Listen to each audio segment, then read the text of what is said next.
Our lives are connected by silver threads of fate, weaving a complex tapestry of love, loss, and ultimate redemption in the dark. We follow these connections to find the stories that bind us all together. Hit subscribe now and become part of our shared, cinematic narrative. The worst part wasn't being left out. It was realizing that the invitation I never received had been decided months before I ever found out. I had spent 23 years making sure my son never wanted for anything. Not because I needed to be needed, because that's what mothers do. You pour yourself into your children, and you trust that one day, when they have families of their own, they'll carry a little of that warmth forward. My son's name is Michael. He married his wife, Claire, 6 years ago. I remember standing at the back of that small church in Vermont, watching him cry when he saw her walk down the aisle, and thinking, this is it. This is the moment I've been working toward. A good man, a happy life. I did something right. I liked Claire in the beginning. She was sharp, well-dressed, always had something clever to say at dinner. She called me by my first name, Dorothy, which I didn't mind at the time. It felt modern, equal. I was trying not to be the kind of mother-in-law that made things difficult.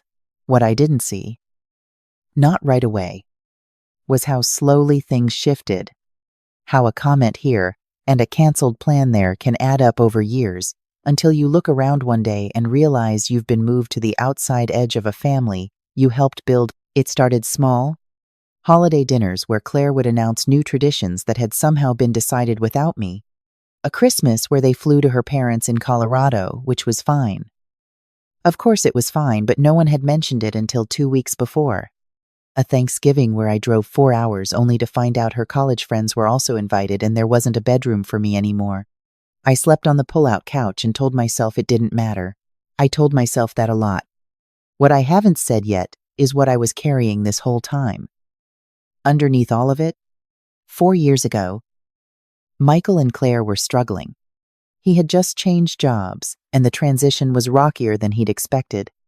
Claire had stopped working to take care of their daughter, Lily, who was 2 at the time. They were renting an apartment in Connecticut that was too small and too expensive. And the stress was starting to show in every phone call. I had money saved. Not a fortune, but enough. My husband, Gerald, had passed 8 years earlier, and between his life insurance and the sale of our family home in Ohio, I had built myself a modest cushion. I was living in a 1-bedroom apartment in Rhode Island, close to the water, which I loved. I didn't need much. So when Michael called and said they were thinking about buying a house but the down payment felt impossible, I didn't hesitate. I offered to help. What I didn't expect was how far that help would go. I gave them $40,000 for the down payment.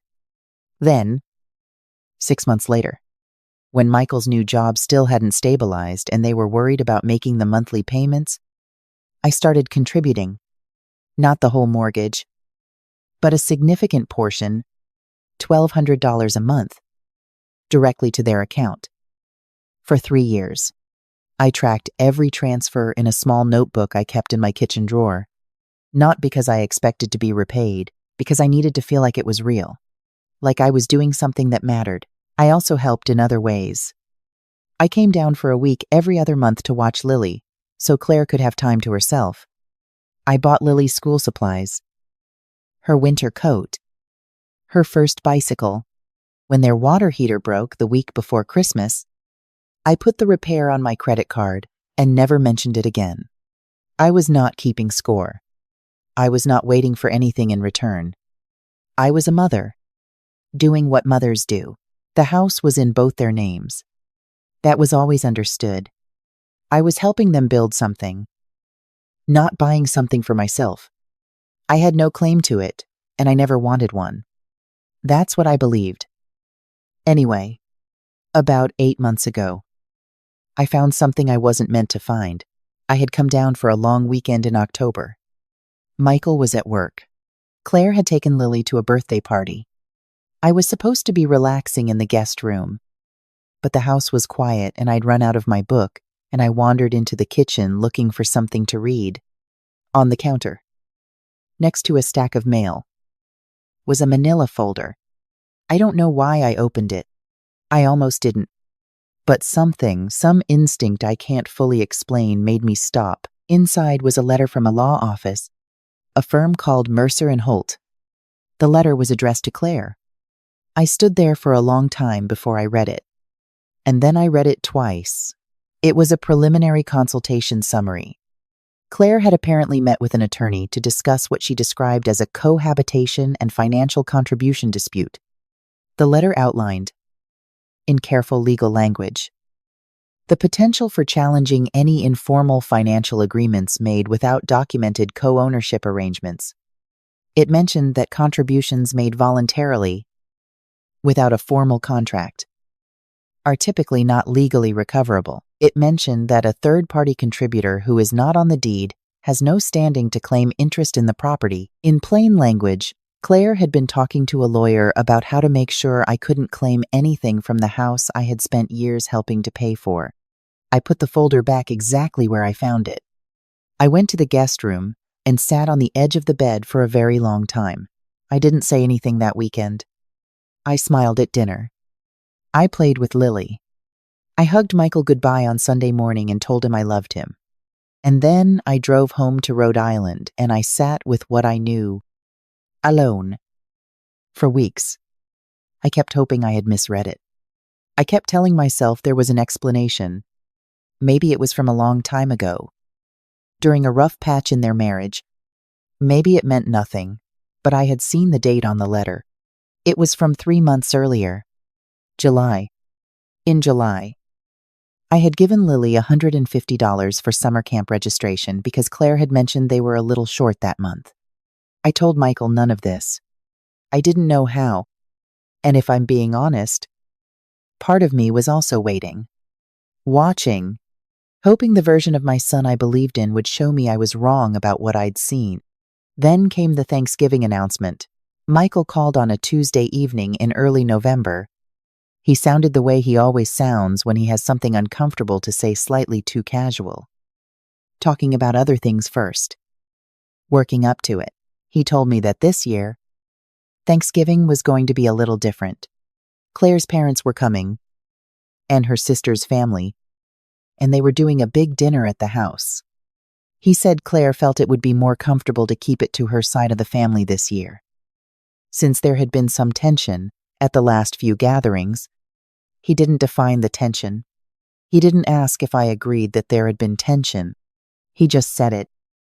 The way you say something you've already decided. Then he said the part that stayed with me. He said, "Mom, Claire just feels like she needs this one to be her family. You understand?" Right, her family. I was her family too. Or I thought I was. I told him I understood. I said it calmly, the way I'd learned to say things over the years. And then I got off the phone, and I sat in my kitchen for a long time, looking at that little notebook in the drawer, $1,200 a month for 36 months, $40,000 for the down payment, the water heater, the school supplies, the bicycle, the summer camp, the 2 years of monthly groceries I used to drop off when I visited because I noticed their refrigerator was always a little empty. I did the math that night. I had contributed, in total, somewhere close to $100,000 to their life over the past 4 years. Conservative estimate, and I was not welcome at Thanksgiving because Claire needed it to be her family.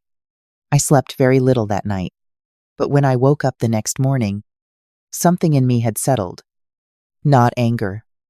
Exactly. Something quieter.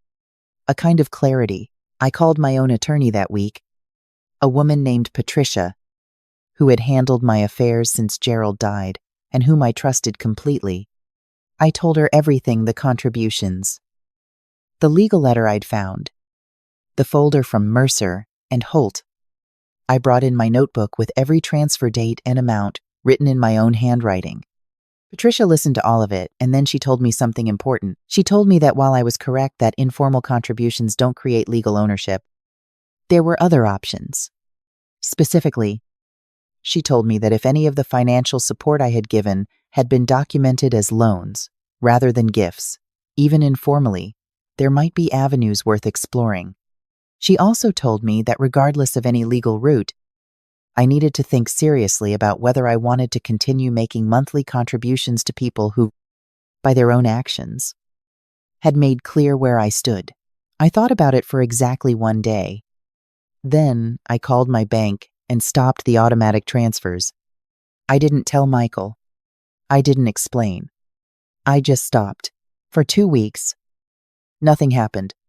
Then Michael called, sounding confused, saying there must have been some banking error because the usual deposit hadn't come through. I told him there was no error. I told him I had decided to make some changes to my finances. I kept my voice even. I didn't mention the folder. I didn't mention Patricia.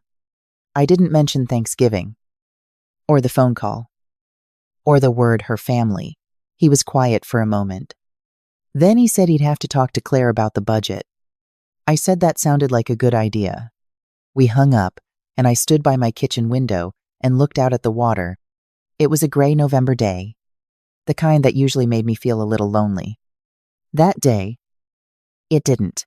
The weeks that followed were not peaceful. Exactly. Claire sent me a message, not a call. A message saying she hoped there was no misunderstanding, that they valued our relationship, that she hoped we could all sit down and talk soon. It was the most words she had directed at me in months. The warmth in it felt unfamiliar, and I noticed how quickly it had arrived after the transfers stopped. Michael called twice more. The second time, his voice had an edge I hadn't heard before. He said things like, "We've been managing a lot, and it would have been nice to have a heads up, and Claire is really stressed." I listened. I didn't apologize. I had not done anything wrong. I had simply stopped doing something I had been doing voluntarily. Christmas came and went. I was not invited to their home. I spent the day with my neighbor Helen and her daughter's family, which turned out to be one of the most genuinely warm holidays I'd had in years. I ate too much pie. I played cards until midnight. I woke up the next morning and felt, for the first time in a long time, like myself. In January, Michael asked if we could talk. A real conversation. He said he came up to Rhode Island on a Saturday. Just him. Without Claire. Which surprised me. We sat at my kitchen table with coffee, and he was quiet for a while before he started. He said he felt like something had shifted between us, and he didn't fully understand it. He said he knew things hadn't always been easy with Claire and me, but he didn't know how to fix it. He said he was sorry that Thanksgiving had gone the way it did. Not sorry it happened. I noticed. Sorry it had gone that way. I looked at my son across the table. He was 41 years old. He had his father's eyes and my stubbornness, and he had spent the last several years letting the woman he loved slowly rearrange his relationship with his own mother. And I think some part of him knew it. I didn't tell him about the folder. Not that day. I thought about it, but I decided it wasn't the right moment. I wanted to see what he was made of first. Without that information on the table, I told him that I loved him, that I would always love him, that nothing would change, that... Then I told him, plainly, that I had spent 4 years contributing financially to his household in ways that were significant, and that I had come to realize those contributions were not being matched with the basic respect of being included in his family. I told him that was not sustainable, not for my finances and not for my sense of self-worth. He was quiet for a long time. He said, "Mom, I didn't know it felt that way to you." And I said, "Michael, I think part of you did." He didn't argue. That told me everything. We didn't resolve everything that day. We didn't hug it out and decide it was all fine. Real things don't work that way. But something was said that had needed to be said for a long time, and I felt the weight of carrying it alone begin, slowly, to lift. I also, quietly, had Patricia begin drafting a formal loan documentation, retroactively framing a portion of my contributions as a loan, with terms It wasn't certain whether it would hold up to any legal challenge. Patricia was honest with me about that, but it created a record.